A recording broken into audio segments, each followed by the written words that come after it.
Hi, this is Pat Moorhead with More Insights and Strategy, and I am here for another More Insights and Strategy podcast. And I am here with Quantinuum Chief Scientist Bob Coecke. Hopefully I said that correctly. Bob, how are you doing? I'm good, and that was pretty correct. You don't know what I hear on airports and stuff like that. No, exactly. And I'm sure probably in the States, let's like Bob Coecke or something like that.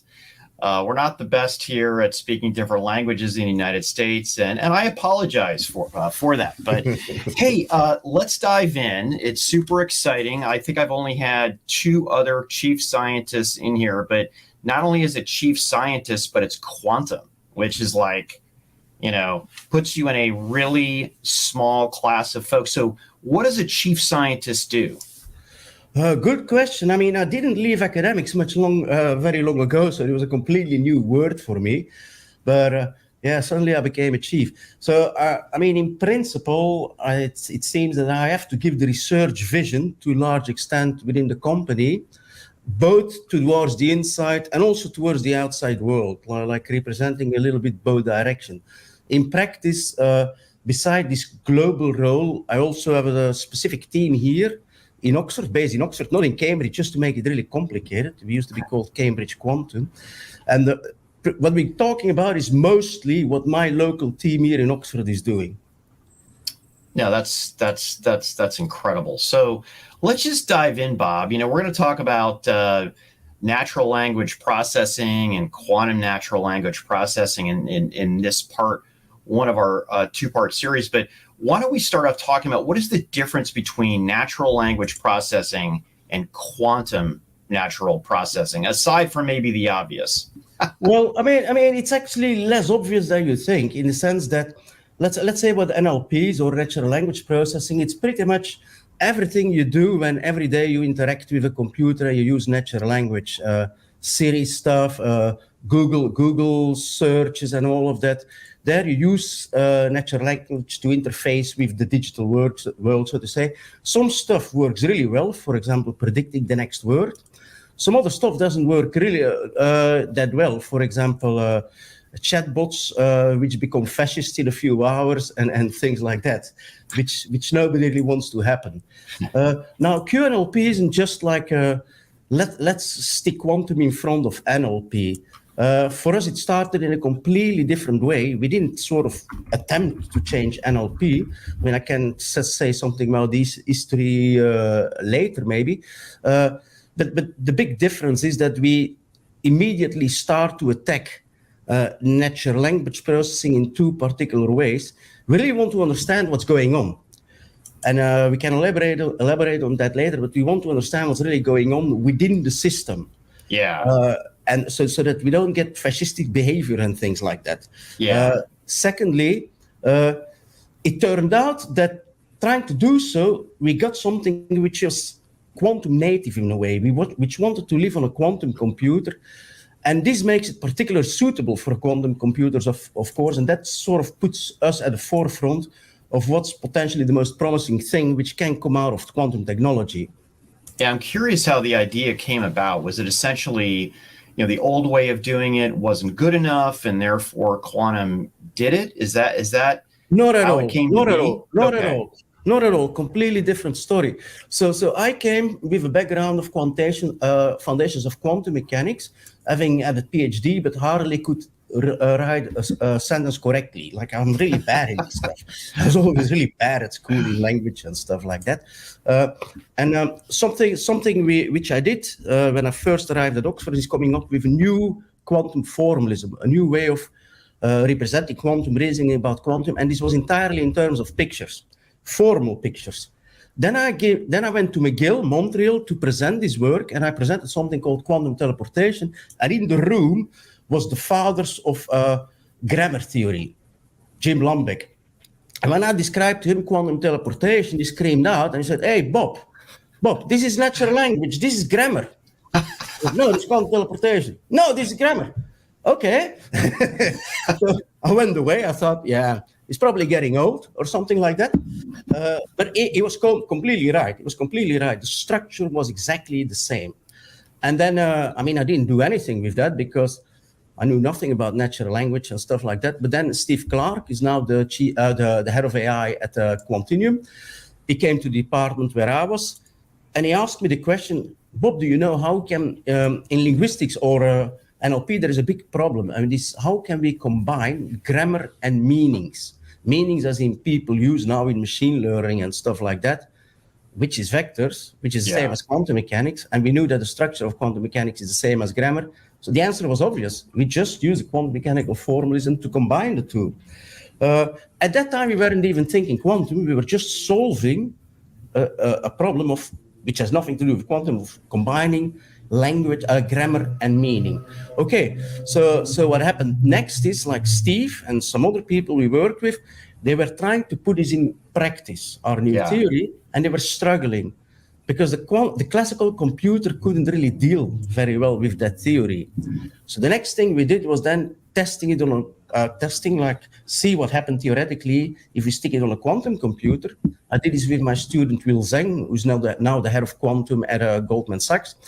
And we saw you can get quantum advantage and all these things if you do it. There was not the necessity that it wants to live on a quantum computer, but you get a bonus. Still, I was still not believing that this was anything that was going to happen maybe even in my life. A few years later, we actually did it, and this was very much by encouragement of Ilias Khan, the CEO of Quantinuum. He said, Bob, take it serious, try it. And effectively, we were doing it, not soon thereafter. And now, a little bit after, we just released it to the world. Yeah, and when you say release it to the world, I mean, what does that mean? I mean, is it operational? Is it working? What stage are you at right now in bringing it to the masses? So basically, we have produced a piece of software which is called Lambic, after the person I mentioned who was like screaming, "This Bob, this is grammar." So we sort of created the whole pipeline we needed to do from basically typing in a sentence and then getting a quantum circuit that you can use in your favorite quantum implementer, whether it's from IBM or Quantinuum or whatever. You can just stick it on a quantum computer and then you can start interacting with it in a way as we did. The interesting thing about doing this is, and that's an issue about inclusivity, is that many of the other applications of quantum, you need to be a chemist or you need to be a material scientist and have a PhD about it. Now, with natural language, it comes a lot easier. You don't really need to have a PhD. And so we see now that there is a growing ecosystem using our tools. And these are young people like at high school who are fascinated by quantum computing and they're playing around with it.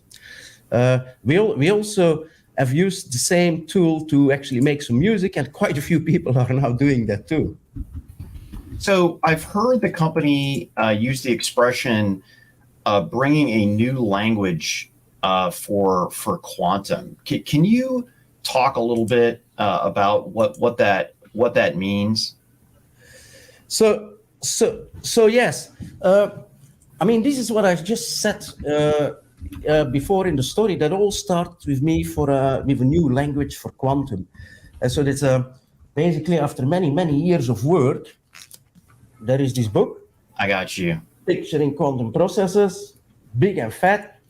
But I mean, we've been teaching this at the Oxford University for many years in this way. And this is like quantum mechanics done differently with pictures. Something we meanwhile have done, because this is a very big book. It's a very big book, and you really need to be at university to read it, more or less. So we recently wrote a new book using the same language, and that's aimed at initially teenagers, but pretty much everybody. It should, in principle, pretty much enable everybody to become part of the quantum story, to like really understand, and a very profound thing. So this will be a not so thick book, huge letters, like nicely readable and all that.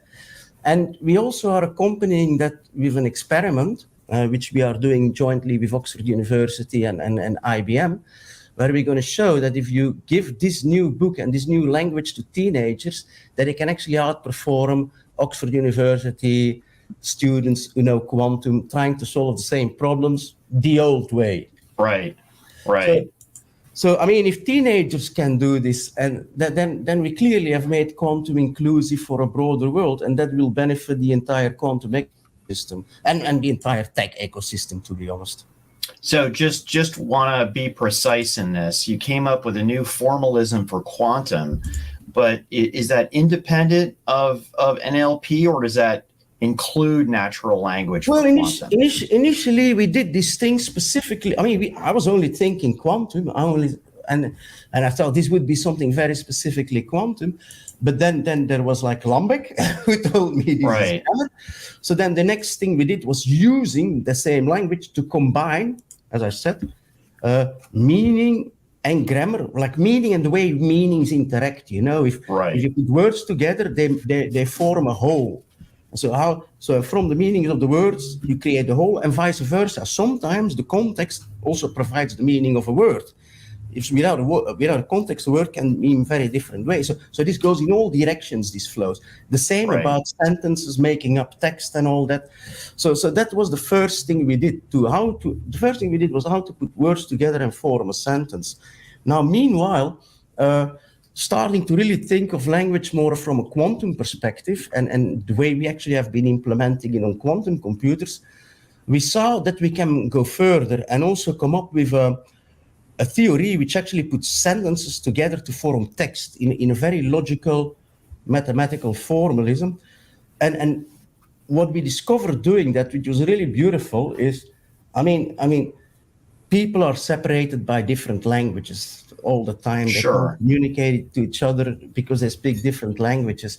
And these old grammar theories, they were always specific, the implementation for a specific language. So our new formalism actually abstracts language completely away. So you got something unique which applies to all the languages. And so it also takes a few other things away, or gives a better handle on it, like stylistic differences. You may want to write with short sentences, long sentences. It all becomes the same. And that makes it, that's totally new theory of language. In fact, you don't find this in Lambek yet. Just okay. So this is behind me here on the board. Yeah. Yeah, Bob, if it'd be scary if I understood any of it, maybe Paul Smith-Goodson on my team might understand a little bit of it, but he's an analog guy, but we'll see. So Bob, it's not just that you took something from classic computers, right? CPUs or GPUs, and then made it better. You actually came up with something brand new out there. And Bob, you talked about, in our interview in this run up here, that language is full of bureaucracies. What exactly does that mean? I mean, yes, that's exactly what that's implicitly in what I was just saying. Like, if we speak language, we put word after word after word after word. Why? Because that just we are, as monkeys can communicate. Yeah. It's just us. Like, we've got a mouth and we can just spit out word after word. Now that you can put words side by side and on top of each other, and suddenly everything becomes much easier. Yeah. And that's where actually language becomes language independent, so to say. Now, we as humans, we had to speak. So we had to take that two-dimensional thing and stick it on a line. And since the French didn't agree with the English, didn't agree with the Chinese, and nobody agreed with each other, we all did it in a different way. And that makes it actually very complicated to process language and for a computer, because there's all these little differences in the way we do things. And then we may also have different style. A philosopher tries to use long, complicated sentences, and then somebody else may want to use very, very short, crisp sentences. So it's not as easy as, let's say, where the essence of the language came from, meaning, let's say we could put, Spanish, Italian, some other languages in a very similar type of box and sentence structure, English, French, German, and, Russian, and, and then China. It's not as simple as kind of putting like languages in a box. Well, I mean, like the traditional theories, they enabled you sort of to distinguish language group because they had quite similarities in word ordering. I mean, just So for subject, object, and verb, there is a language in the world which uses a different ordering for each of the possible permutations. What we saw is by going to these 2 dimensions, all these different vanishes, as well as the stylistic choices, because these different linear structures also allowed kind of for different styles, which was, and you wouldn't call that bureaucracy, but still, it doesn't change the meaning of what you're saying. It just paints it in a different way, so to say. And for a computer to have to do with all that, that's very difficult. And you can't turn this in language or logic. It's too complicated. It's too subjective. It's almost like trying to turn a painting of Picasso into words. It doesn't work.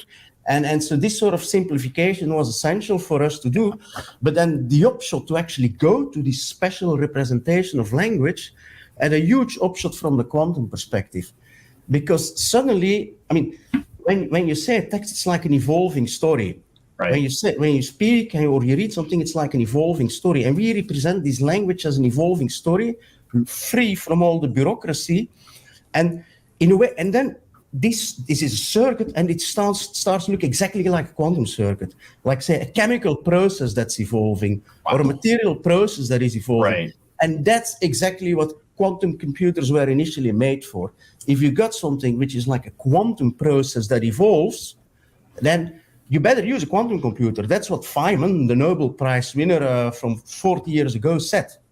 You better use a quantum computer because it's going to be incredibly difficult to do this on a classical computer. So our theories of language, the new one especially we have now, forces on a quantum computer, but also gives us the most you can get out of a quantum computer. Yeah. So Bob, I have to tell you, I don't know if my IQ went up or down from listening to what you have to talk about, but I think the audience is going to be completely fascinated that, not only are you with Quantinuum working on new ways, you've created a new quantum natural language processing, and you've written a book on it at the same way. And I want to make sure in the show notes two books on this, because my mind is completely blown. I've learned a lot, and even though I worked for a search company 20 years ago, I interestingly enough had similar conversations with those PhDs. Nothing like this conversation. So Bob, I want to appreciate you coming on the show.